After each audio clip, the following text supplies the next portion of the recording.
There's a lot of talk right now on which players Boro need to bring in before deadline day on Friday, and rightfully so. But it's also worth talking about which players might be leaving as well. As the Uruguayan curls one in. Oh, Middlesbrough take the lead!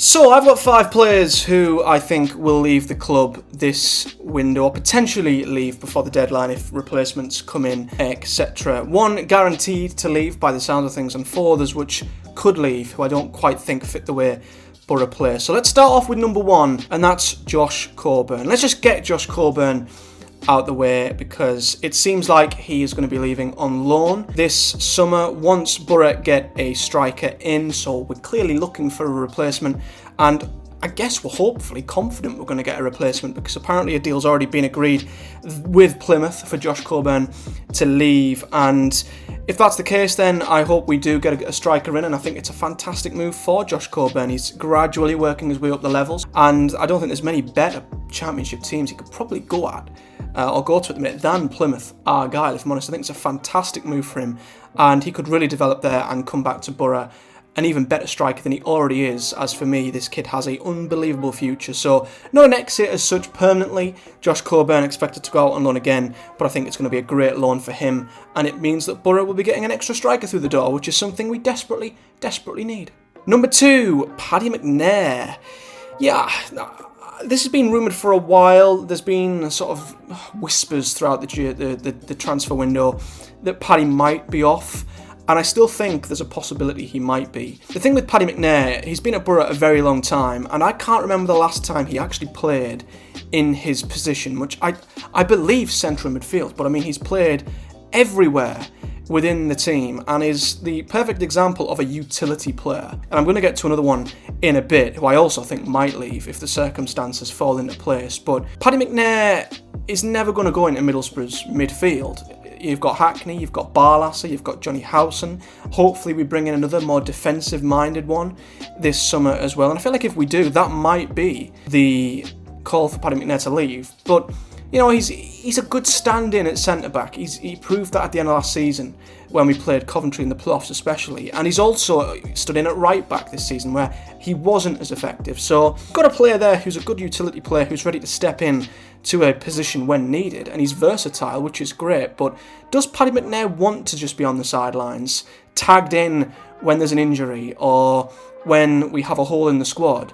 Probably not. He probably wants to play first-team football, and he probably wants to play regularly in his starting position. He's also one of the highest earners at the club, it is worth saying. And he's also got his contract, which I believe is going to be up at the end of next year. He's, I believe, our 3rd highest earner below Piero and Johnny Howson at this moment in time. So it would make sense for Boro to get him off the wage books, or get him off the books to save money on wages at this stage, and I feel like it's also a move that would work for him as well. So this is one of them where I'm surprised there hasn't been more offers, but I believe if there was to be a bid for Paddy McNair, there wouldn't be much hesitation from Boro to accept it, and I don't think there'd be much hesitation on McNair's side either. So this would be a move that I think is one of them ones that's right for all parties.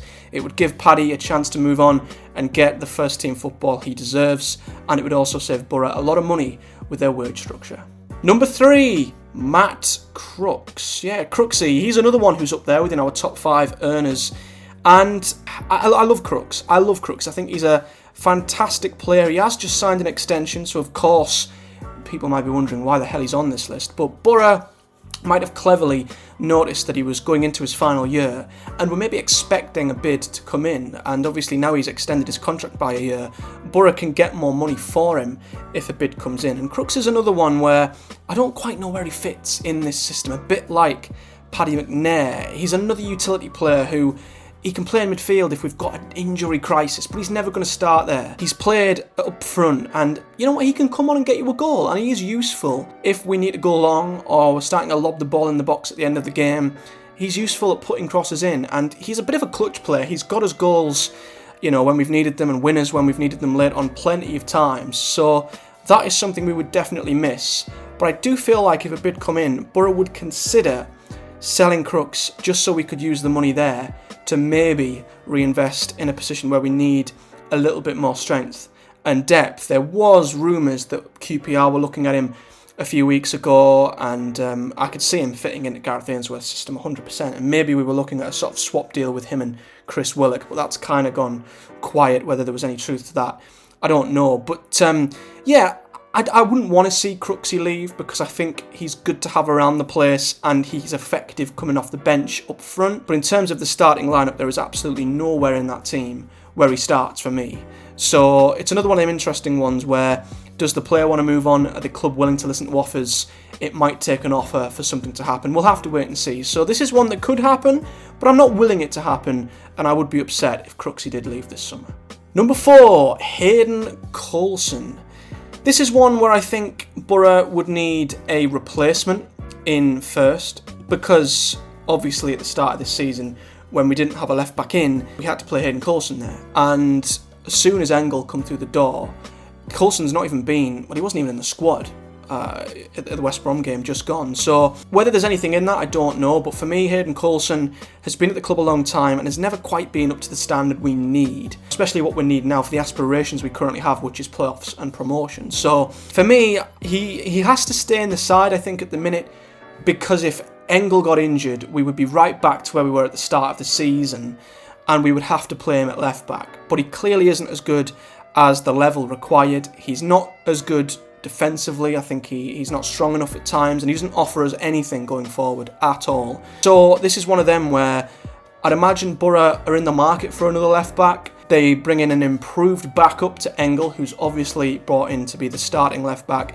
and once we have that cover, then Hayden Coulson will leave the club. And this is another one where recently there's been a contract extension, but that again could be with the idea in mind that we're looking to get a higher fee for him than maybe we would have beforehand. So we'll see what happens with Coulson, but for me, he is a backup at the very most. And if we can bring in a better replacement, I'd be happily, willing to sell him on to a League One side, perhaps, where he can hopefully get more game time and start more games. And I think that's the best level for him.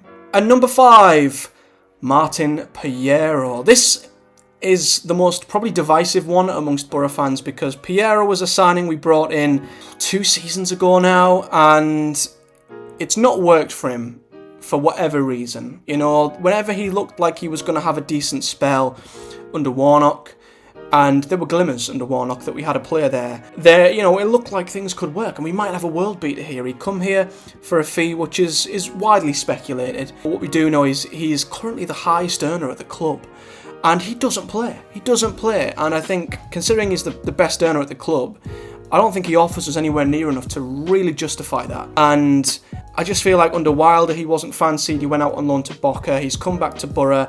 Boca had the option to buy him. They didn't take up that option. He's come back this summer. He was given the chance, rightfully by Carrick, in pre-season and in cup games to impress. And all we can ask for is that he was given the chance by Carrick. And he has. And he hasn't taken it for me. And there have been people who have had a lot more patience for Piero than others. I personally have been a little bit more patient with him, I would say, because I'm willing the lad to succeed, because I really want him to succeed. But I think at the same time there are Boro fans who still think he's the greatest thing ever because he's Argentinian. And, if he was a young British player from Scunthorpe who we'd signed on loan or something, and he was called Martin Paterson, Boro fans would think not even half of what they think of him now, and they'd probably be wanting rid of him. So I think there's definitely people who look at Piero with rose-tinted glasses because he's Argentinian, because he come with a bit of a fee and, with a lot of promise, I guess. But for me, I think my patience has run out now, and, his contract's up next summer. We did pay a fee for him. I wouldn't want us to sell him on for free. And I feel like we have to cash in now while we can to get something back for him, because it's simply just not worked. For whatever reason, he's not learnt the language, he's not settled in, and he's been given a chance under Carrick, who played in his position and just can't get a tune out of him. He's just not looked up to the standard. He's not looked comfortable in that position. So yeah, A lot of fans are probably still holding out desperate hope that Piero will come good and that he just needs more time and things haven't fell for him, he's been unlucky, whatever. But for me, yeah, I think we've crossed that line now, and if there was a time to sell Piero, I think it's now. And I think Boro should look to sell him now, because we'll get a fee, we could reinvest, and it gets him off the wage bill, and he is the most paid player at the club when he doesn't play, which for me is a problem. So yeah, I would have done anything, Piero, to see this work. It hasn't. That's football. I think he should move on this summer, and yeah, if he does, I wish the lad all the best. So there are the 5 players that I think probably could, should, might not move on this summer. The words coming out of the club, or at least coming from Carrick, is that there are no intentions to sell anybody at this moment in time, but I feel like things can change so quickly at the end of the window. Teams get desperate, they throw bids in at the last minute, and I think there's plenty of players on this list which Boro would be willing to accept bids for if they came. So we'll see what happens. A lot can happen between now and the end of the window, and it might open the door for Boro to sign the players we desperately need. So let's hope for an active and eventful final few days of the transfer window. But let me know your thoughts in the comments below if you're a Boro fan, which players you think should leave, shouldn't leave, the players on this list, and if there's anyone else in the squad, like Dijksteel for example, you think might leave if a bid comes in. Subscribe for much more Boro content to come. I do review every Boro game, as well as look at championship content, as well as doing other cool stuff that's football related as well. And until next time, do take care guys, a big thank you for watching. I'll see you all next time.